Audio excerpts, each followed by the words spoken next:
नेपाल में एक बार फिर जल रहा है। कांवड़ यात्रियों के डीजे बजाने से शुरू हुआ विवाद सांप्रदायिक हिंसा में बदल चुका है। पिछले 4 दिनों से हिंसा, आगजनी, पथराव और पुलिस से झड़प के बीच 3 लोगों की मौत की खबरें, हिंसा और दंगे की आग नेपाल के कई शहरों तक फैल चुकी है। इसकी तपिश नेपाल से सटे भारत पर भी दिखने लगी है। बिहार के कई जिलों में सतर्कता बढ़ा दी गई है। नेपाल के सुनसरी जिले से शुरू हुई सांप्रदायिक हिंसा अब देखते ही देखते यह तनाव जनकपुर, सिरहा, गोल बाजार, लाहान और इनरवा समेत कई इलाकों में फैल चुकी है। हालात इतने बिगड़ गए हैं कि कई जिलों में कर्फ्यू भी लगाना पड़ा है। भीड़ ने इस हिंसा के दौरान कई दुकानों, वाहनों और सरकारी संपत्तियों को भी नुकसान पहुंचाया है। नेपाल के राष्ट्रपति रामचंद्र पौडेल ने लोगों से शांति बनाए रखने और सामाजिक सौहार्द कायम रखने की अपील की है। हिंसा की शुरुआत सुनसरी के देवागंज में बोलबम यात्रा के दौरान हुई। स्थानीय लोगों के मुताबिक हिंदू श्रद्धालुओं और मुस्लिम समुदाय के कुछ लोगों के बीच विवाद डीजे बजाने से शुरू हुआ। स्थानीय स्तर पर यह भी आरोप लगाए गए कि मंदिर की सार्वजनिक भूमि पर मुहर्रम के अवसर पर लगाए गए झंडे को हटाने से ये विवाद शुरू हुआ था। इसी विवाद के बीच रविवार रात बोलबम यात्रा शुरू हुई। उसके बाद हालात अचानक हिंसक होते चले गए। भारत ने सीमा पर सुरक्षा बढ़ा दी है। भारत नेपाल सीमा से लगे इलाकों में अतिरिक्त पुलिस बल और सुरक्षा बलों की तैनाती की गई है। आने जाने वाले लोगों की जाँच की जा रही है।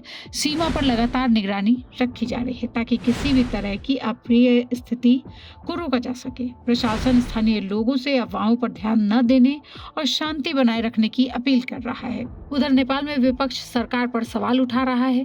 काठमांडू पोस्ट की रिपोर्ट के अनुसार नेपाल की सीमा सुरक्षा और दंगा रोधी बल आर्म्ड पुलिस फोर्स ने आज से 3 साल पहले सरकार को एक गोपनीय रिपोर्ट सौंपी थी, जिसमें चेतावनी दी गई थी कि तराई इलाके में धार्मिक और जातीय बंटवारा करने की सुनियोजित कोशिशें हो रही हैं। सरकार ने इस ओर ध्यान नहीं दिया। रिपोर्ट में कथित तौर पर यह कहा गया है कि नेपाल को भारत के मणिपुर में हाल में हुई हिंसा के साथ साथ अलग अलग देशों में जातीय, धार्मिक और भाषाई संघर्षों से जान माल के नुकसान से सबक लेना चाहिए और जातीय व धार्मिक विवादों को समय रहते सुलझाना चाहिए। चूंकि यह रिपोर्ट काठमांडू पोस्ट में 3 साल पहले की बताई जा रही है कि उस समय ये रिपोर्ट सौंपी गई थी सरकार को।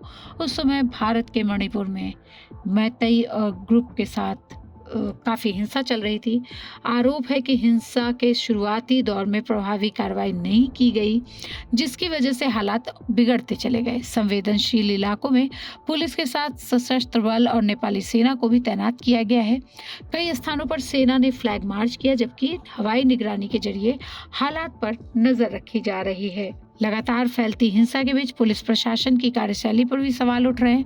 कई स्थानों पर भीड़ पुलिस पर भारी पड़ती दिख रही है, जिसके बाद हालात नियंत्रित करने के लिए सेना को आगे आना पड़ा। हालांकि सरकार का कहना है कि हिंसा फैलाने वालों की पहचान की जा रही है और दोषियों के खिलाफ सख्त कार्रवाई होगी। 4 दिनों से जारी हिंसा में नेपाल में आम जीवन बुरी तरह प्रभावित है। बाजार बंद है, स्कूल कॉलेज बंद हैं, सार्वजनिक परिवहन प्रभावित है और हजारों लोग अपने घरों में रहने को मजबूर हैं।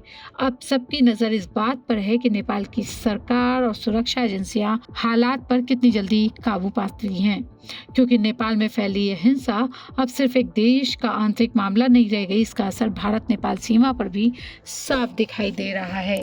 नेपाल हिंसा पर आप और क्या जानना चाहते हैं, हमें ज़रूर कमेंट बॉक्स में बताएं और देखते रहिए आज तक।